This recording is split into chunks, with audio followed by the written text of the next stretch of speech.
All right, so you ready to tackle that home improvement project, huh? Getting those walls prepped and everything. Well, guess what? We're diving into a blog post today all about patching materials. Sounds pretty useful. Right. It's called Notes on Home Improvement, Part 78. 3 common patching materials for outdoor home repairs. Part 78. Wow. I know, right? This guy's been busy. And get this, he calls himself an old software plumber. An old software plumber. That's a new one. It is. Apparently, he's got his hands in all sorts of things. He also writes about gardening, fish keeping, you name it. Even AI. You never know where you'll find DIY wisdom these days. Seriously. But okay, back to the patching materials.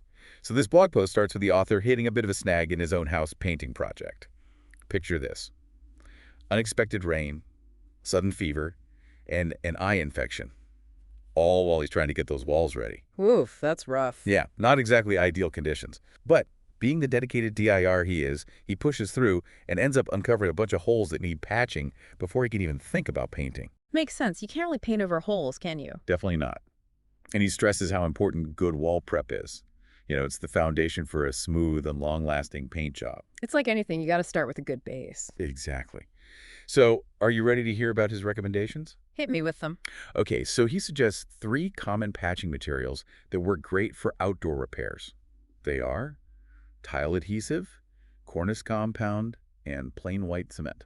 Okay, I'm familiar with those, although tile adhesive. Right. Well, he actually uses a really interesting local term for it.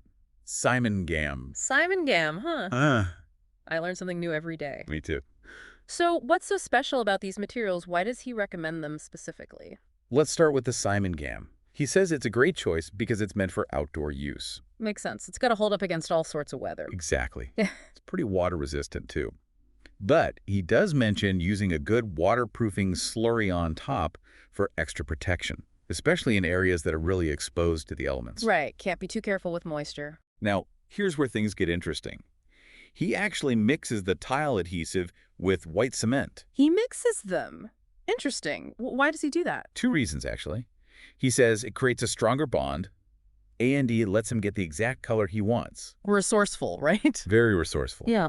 So tile adhesive is good for its durability and water resistance.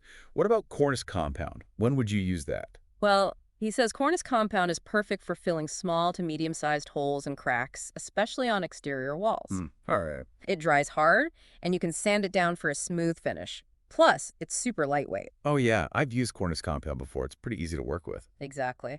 And then there's our old reliable plain white cement. Cement, huh? I usually think of that for building things, not necessarily patching them. I know, right? But he says it's surprisingly versatile. So when would you use plain white cement for patching? Well, you can use it to fill those larger holes and gaps, especially in areas where you need extra strength. Just mix it with water, apply it, and let it dry. So it's a bit more labor-intensive than the other options? It is, yeah. But once it sets, it's rock solid. I can imagine. Now, are you ready for the best part? Always. He says you can pick up about 1 kilogram of each material for just 7 ringgit total. Seriously, that's a steal. Especially compared to those pre-mixed patching compounds, those can get pretty pricey. I know, right? It's amazing how affordable these materials are. It is. And I really like how this blogger sees home improvement as a form of exercise. Oh, yeah. What do you say about that? He was comparing it to gardening, saying it's a practical way to get active, like a real-world alternative to the gym. Interesting. So maybe we should all ditch those expensive gym memberships and just invest in some tools instead. Okay, maybe not entirely.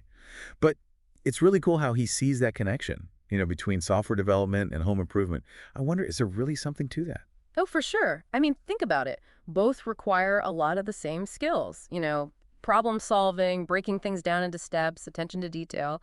It's almost like you're debugging your house.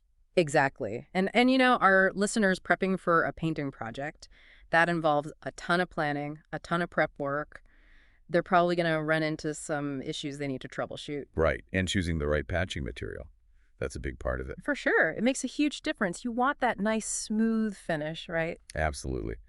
Okay, so we've talked about these materials individually, but I'm curious, like in different situations, what are the pros and cons? Like when would you definitely choose, say, tile adhesive over cornice compound? That's a good question. Well, tile adhesive, or Simon Gam, as our blogger calls it, Huh.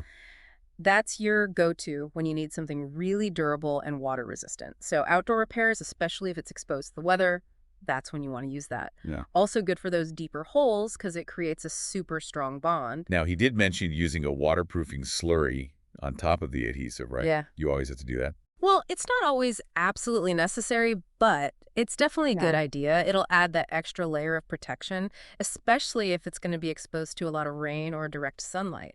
So for outside repairs, I'd say, yeah, do it. But for a smaller patch, maybe inside, you might be okay skipping it. Okay, that makes sense. So then when would you use the cornice compound? Cornice compound. That's great for small to medium holes and cracks, especially on interior walls. It's lightweight, super easy to work with, dries to a nice smooth finish that you can sand down. It's also good for those little cosmetic touch-ups, like filling nail holes before you paint. So for our listener, since they're prepping for painting, this could be really handy for those final touches. Absolutely. It's like the perfect way to get that smooth surface before you even start painting. And it's pre-mixed, so super convenient. You just open it up and go. Oh, nice. No mixing required. Okay, and finally, plain white cement. I think some people might be a little surprised to see that on the list. Yeah, you usually think of cement for, like, building things, not patching little holes. Exactly. But apparently it's more versatile than we think. So when would you use plain white cement for patching? He says it's good for larger holes, gaps, places where you need that extra strength. And it's simple to use. Mix it with water, apply it, let it dry. Sounds pretty straightforward. But I imagine it takes a bit longer to dry than the other stuff. Yeah, it does. It's a little more labor intensive, but once it's dry, it's super strong, like rock solid. It's interesting that he recommends these specific materials, instead of those pre-mixed patching pastes that a lot of people use. Yeah, a lot of people like the pre-mixed stuff because it's so easy. Right. So what do you think? Well, both have their pros and cons, right? The pre-mixed stuff is definitely convenient, but it can get expensive. And sometimes it's not as strong or durable as using the individual materials. Plus, with individual materials, you have more control over the consistency, and you can adjust the color to match whatever you're patching. Yeah, that makes sense. So it's kind of like choosing between a pre-made meal and cooking from scratch. Exactly. And just like with cooking, sometimes that extra effort is worth it. I like that analogy. So for our listener, it sounds like exploring these individual materials is a great way to really level up those DIY skills. For sure. You never know. They might even discover a new passion, like mixing the perfect patching concoction. Now I'm getting inspired. I kind of want to try some DIY patching experiments myself. Yeah. But before we both get too carried away, let's bring it back to our listener and their project. What's the one key takeaway you want them to remember about choosing the right patching material? It really comes down to matching the right material to the job. Think about the size of the hole, where it is, how much durability you need, and of course, how comfortable you are using different materials. So like if you're just doing a small cosmetic fix, cornice compound's probably your best bet. But if it's an outdoor repair that needs to withstand the elements, then tile adhesive is the way to go, maybe with that waterproofing slurry on top for good measure.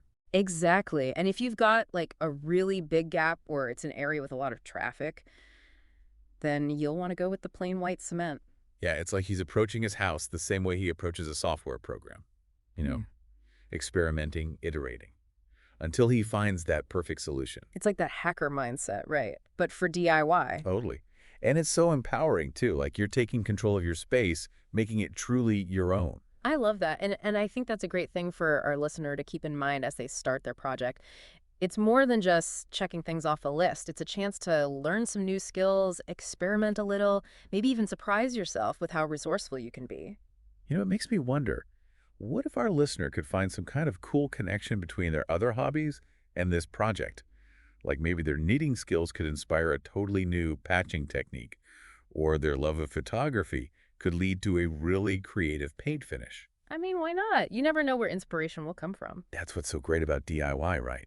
It's all about being creative and finding what works for you. For sure. So to our listener out there, embrace those unexpected moments and most importantly, have fun with it. Couldn't have said it better myself. We'd love to hear how your project turns out, so make sure you share your experiences with us and let us know if you discover any cool creative solutions along the way. Until next time, happy DIYing.